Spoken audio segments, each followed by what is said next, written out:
Hi everyone, welcome to the Entrepreneurial Miners page. Here we discuss the life of a mining engineer in Canada. And like I promised you guys, I'm bringing you today the cost of living in Canada, which is episode 3.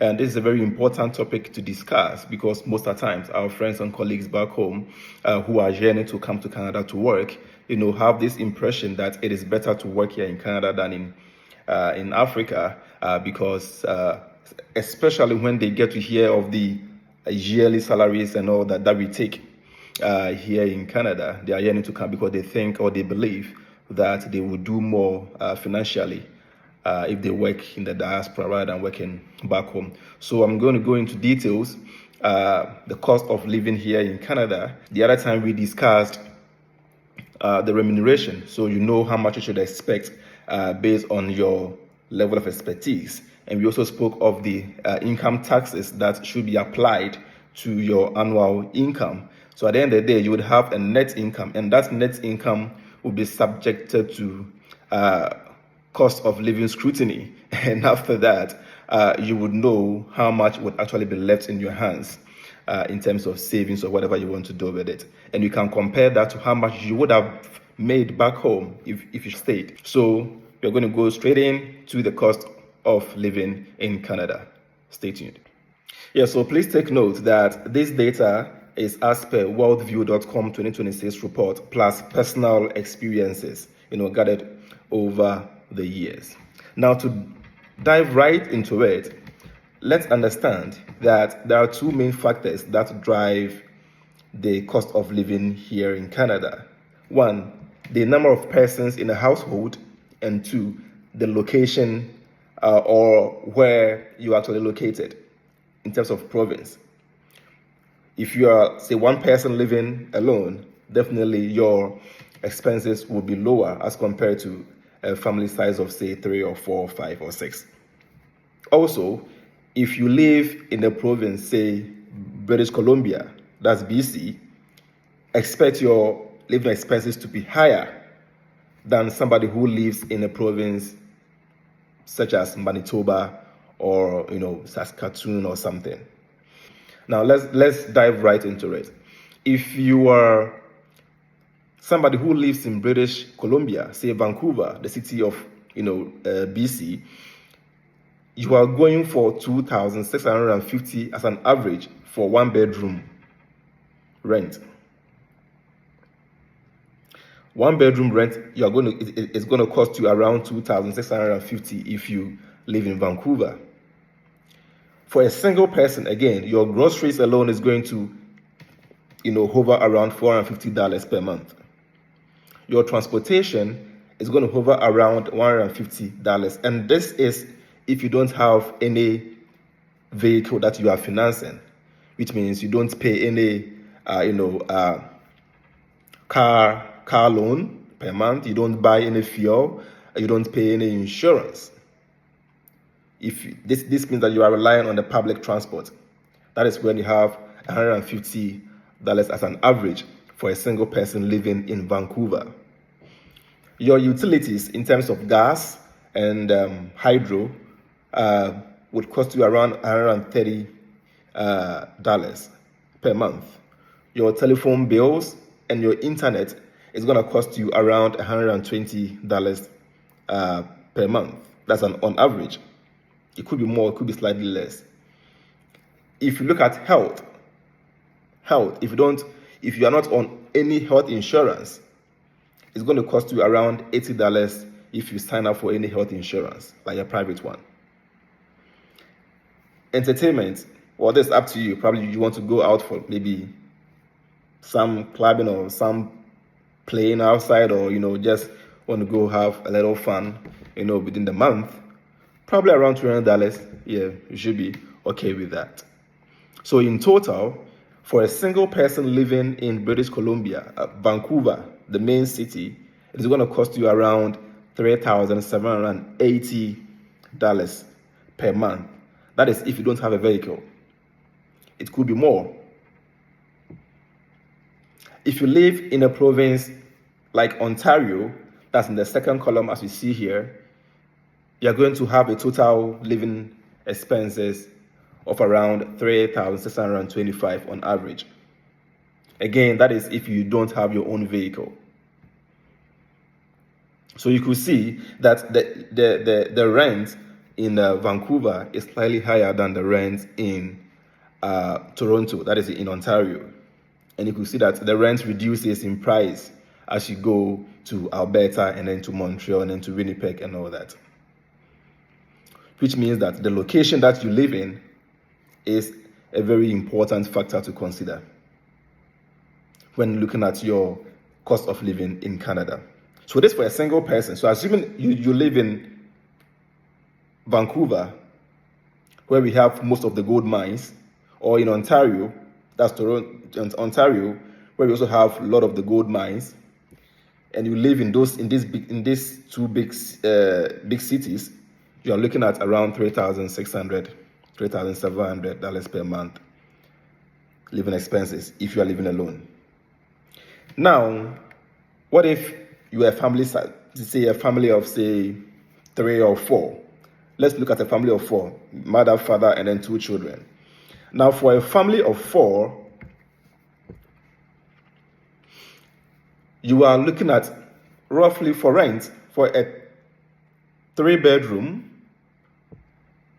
in say Toronto or say in Ontario, you are looking at $3,800 for rent. 3-bedroom rent, $3,800 for Toronto. It could be less if you move away from the big city, come to the suburbs. I mean the smaller towns around the big city. You might have somewhere around 3,400, 3,000 thereabouts. But if you want to live in the big city for a 3-bedroom house, you are looking at around 3,800 on average. That's for 3-bedroom. Your groceries for a family of 4, you are looking at around 1,150. This is even subject. This is even on the low, because some families that I know personally are hitting around $2,000 per month in terms of groceries alone. A family of 4, they are hitting that. Now, childcare in Toronto or say in Ontario alone is around $1,300 per month for the child, for one child. So if you have, like, say, 2 children who are below the ages of 4 years, and you want to take them to, daycare, this is how much you pay for a child. Normally, it's around $1,000 per child, but then you buy some ice creams and all these biscuits and all that for the whole year, so for the whole month. So that will take you around $1,300 for one child. So if your 2 children are below 4 years, you are looking at $2,600 for this line item alone, the child care. Now, transportation, this is $600. This $600 again is just on transportation. Yourself, your husband, your wife, and well, fine, the kids probably the school bus would grab them to school, but for yourself and for your wife on public transportation, you might be hitting around $600. All this Uber and all that, around $600 for this family of 4 per month. And this again is if you don't have your own vehicle that you are financing. If you are financing your own vehicle, you might be paying around between $1,000 and $1,500 on that financing alone. I know people who are paying $800 for car loan, $1,000 for car loan, $1,200 for car loan every month. Fuel is not accounted for here. Maintenance is not accounted for here. So you have to factor all this into the expenses if you have your own car. But if you're going with the public transportation like Uber and all that, for a family of 4, around $600 should be enough if you are living in Ontario. Utilities, again, family of 4, you pay your hydro, you pay your gas or your heating. For a 3-bedroom apartment, you have to use a lot of gas and hydro, so definitely that is also going to go up as well. And that's around $290 per month, and this is even on the low, because sometimes even me, sometimes I pay around for the utilities, I pay around $350 thereabout a month, especially in winter when the season is when the weather is very cold in the winter. You tend to pay more bills because you need to use more energy to heat up the room and all that. So you pay more bills, especially in the winter, for utilities. And then phone and internet for a family of 4, again, in Toronto or say in Ontario, you're looking at $175. So your phone, maybe you've taken a phone that you use, the phone plus the bill, the data, you are paying around maybe $100, thereabout. And your main internet for the house, say Shaw or whatever, or Bell or whatever, you're also paying around $75 or $80. So that's okay for the phone and internet. Then you're looking at the insurance, your auto insurance and your home insurance. Normally, if you get a car, like I was saying, for the transportation side, if you have your own car that you are financing and you are paying around $800 to $1,000 a month for the car payment, you would also be paying insurance on the car around between $300 to $400. The insurance I pay on my car every month is around $400. So that is that for insurance, auto plus home. You also have to, insure your home, the house that you have rented. Sometimes you have to insure it. So it's all and so most of these insurance companies blend the two, like auto and then your home, and then you can get this amount around $380, $400. Yeah, that's fair.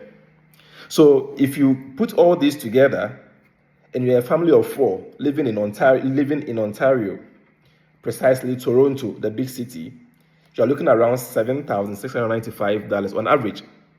It could be more, because if you have 2 children who are below the ages of 4 years, definitely you should add another $1,300 to it. If you have your own car, you should add it to it. The car financing, you have to add it to it, and it might go high a bit. It might also go low, because probably your rent is not $3,800, probably it's around $2,800, $3,000 thereabout, so you can take some from it. But on the average, this is what you get in the form of cost of living if you are living in Ontario for a family of 4. So assuming you are moving towards probably going to Alberta and Montreal and Saskatoon, you will see that your cost of living will be reducing, a little bit as you go to some of these areas. But for the mining province, like British Columbia and Ontario, this is a fair idea of how much you'll be spending in terms of cost of living for a family of 4. So if you are a family of 5 or a family of 6, that I know of, people whose household, they are a family of 6, imagine how much they are going to spend for the month. So you might also be saying that, okay, fine, maybe I'm not going to take a house, let's say a 3-bedroom house. I'm going to take like 2-bedroom house and all that. Yes, for a 2-bedroom house, roughly, as you see up here, if you live in British Columbia for a 2-bedroom house, if you are renting, you'll be going for around $2,575 a month. If you live in Ontario, around $2,435. I am in Ontario, and I'm living in a 2-bedroom house, and I'm paying $2,500 a month.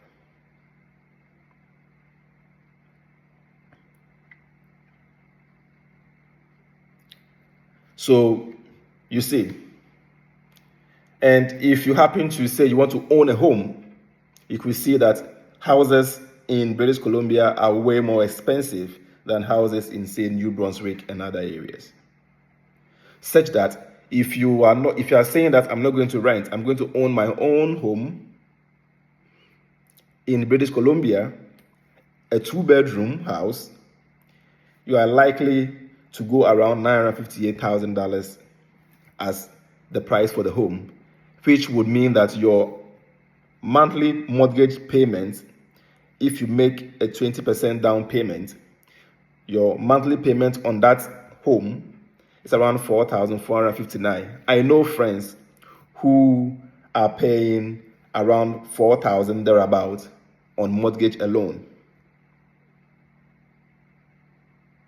just on home alone, not on car, not on groceries, not on whatever, just on home. They are paying around 4,000 because they own a home.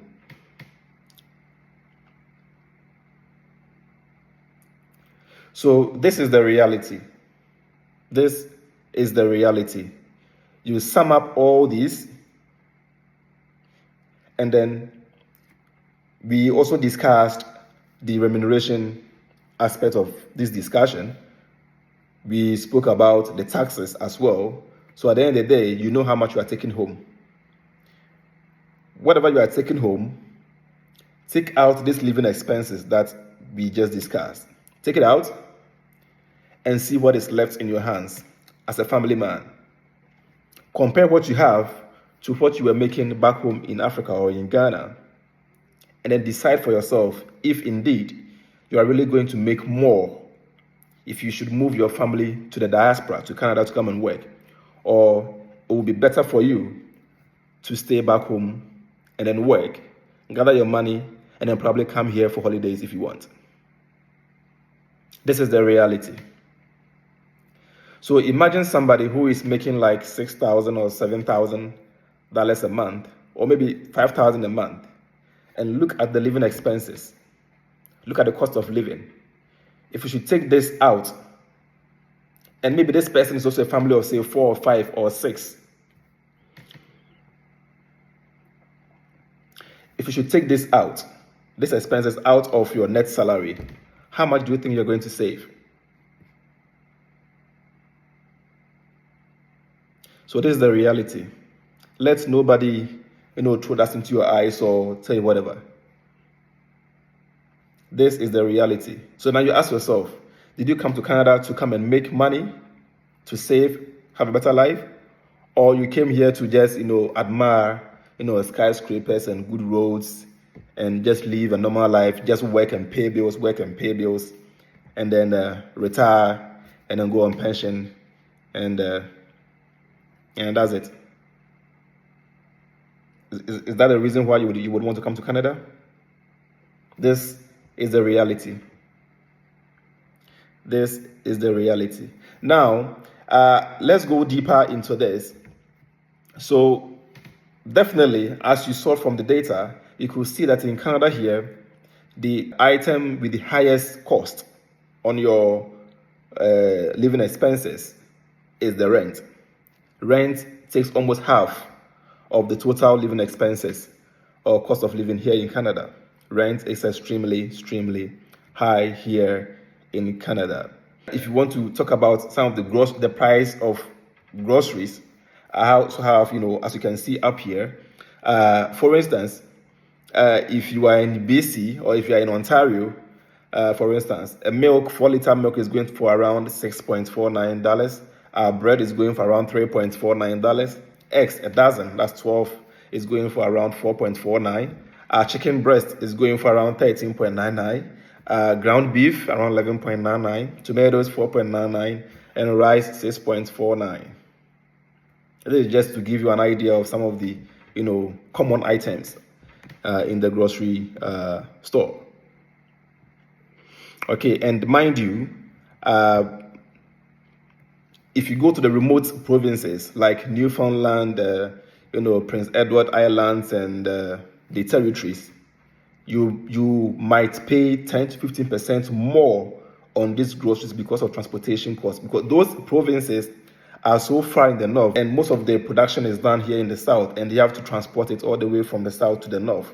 So they add all these transportation costs to the final price of these groceries. I am in the northern part of Ontario, and most of the groceries come from the south. So groceries here are a bit expensive. So that is the reality.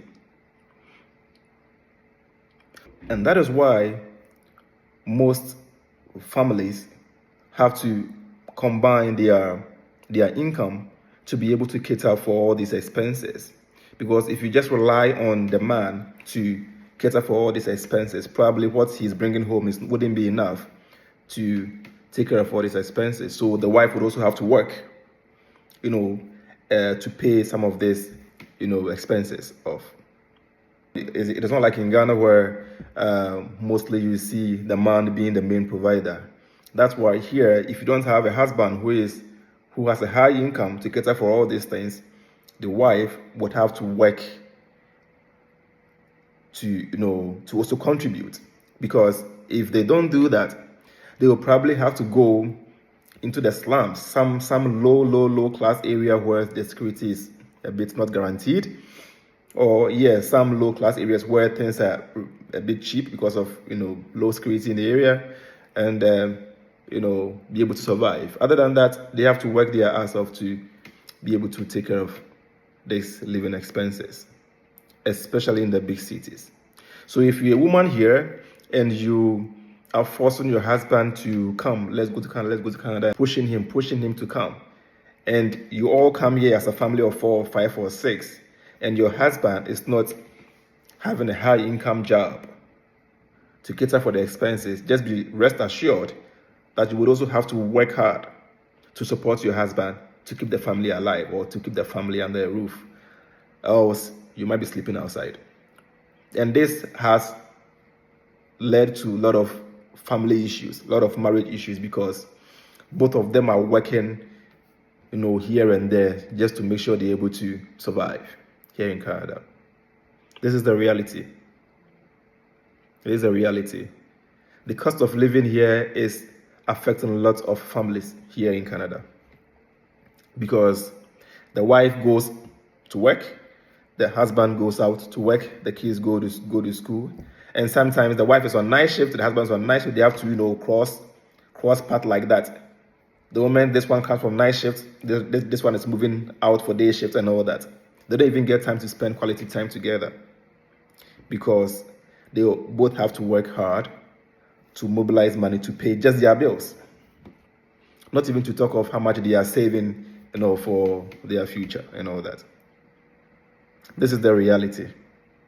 This is the reality. So somebody would argue that, hey, then why were some people making it in Canada? I mean, they were coming back home to build houses and all that. So why are we saying all this? Yes, things have changed. The economic situation in Canada for the past 10 years has changed. Prices of goods and services 10 years ago have doubled or tripled now. So people are working double jobs, triple jobs, just to catch up, just to pay bills. Things have changed. Things in Canada, the situation here in Canada is not as before 10 years ago. Things have changed. That is the main reason. The economic condition here is getting worse and worse and worse in terms of cost of living. Somebody would also say that, hey, well, the kids, well, I wouldn't. Yeah, sometimes you would have to, if you can't afford the child care, this $1,300 per child, sometimes the wife would have to stay home.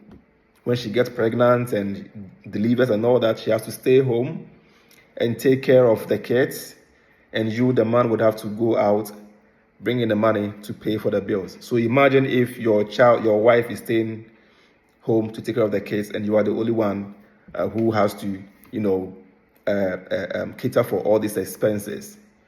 Yes, even though you are a high income earner, and you have to incur all this cost every month, how much do you think you'll be able to save? Tell me, how much do you think you'll be able to save? Somebody would also say, hey, I've heard that in Canada there is child support. I mean, the government supports the child. Listen, if you're a high income earner in Canada, the child support is just peanut. I know 2 people, somebody and his wife, who work in the mining company. They all take decent amounts. Like the wife is taking around $100,000 a year, and the husband's taking around $120,000 a year. They have 2 kids. Every month, they only get $120 for the 2 kids in child support, because the system sees them as high income earners. So the government doesn't spend money on high income earners. Those who take 50,000 a year and 40,000 a year, 48,000, 60,000 a year, 70,000 a year, those are the people that even if they have 3 or 4 kids, the government would support, would give them some amount to support the kids. But if you're a high income earner, like a mining engineer with your wife, who's also probably be working in the bank or something, you don't get a proper child support. That's for sure. The government wouldn't spend on high income earners. So just take note of that. So that is the reality. That is the reality. So I'll leave you with a few takeaways from this discussion. So the first takeaway is that BC and Ontario are the most expensive provinces here in Canada, and this is driven by high housing costs. Also, Alberta offers the best overall value for higher earners because there are low taxes, low PST, and moderate housing costs. Takeaway number 3, Quebec has the lowest childcare costs thanks to a $9 per day subsidized daycare, and it is a major advantage for families if you want to rely on that. Provinces like Saskatchewan and Manitoba offer the most affordable housing, but have higher utility costs and limited urban amenities. So take note of that as well. And lastly, groceries and transportation vary less between provinces. Housing and taxes create the biggest gaps when it comes to cost of living in Canada.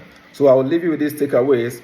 Go through the discussion again or go through the presentation again, and then make your analysis properly, calculate properly, put in your remuneration, apply the tax, what is left, take away these living expenses and see how much you are left. Compare this amount to how much you are making back home and really be informed. Decide properly whether indeed you still want to make this transition to Canada to, as it were, come and seek for greener pastures, or to come and seek for better financial capacities here in Canada. I'll leave that to you. I would meet you in episode 4, where we'll be discussing food, security, health, and children education. These 4 will be discussed in episode 4. I'll see you soon.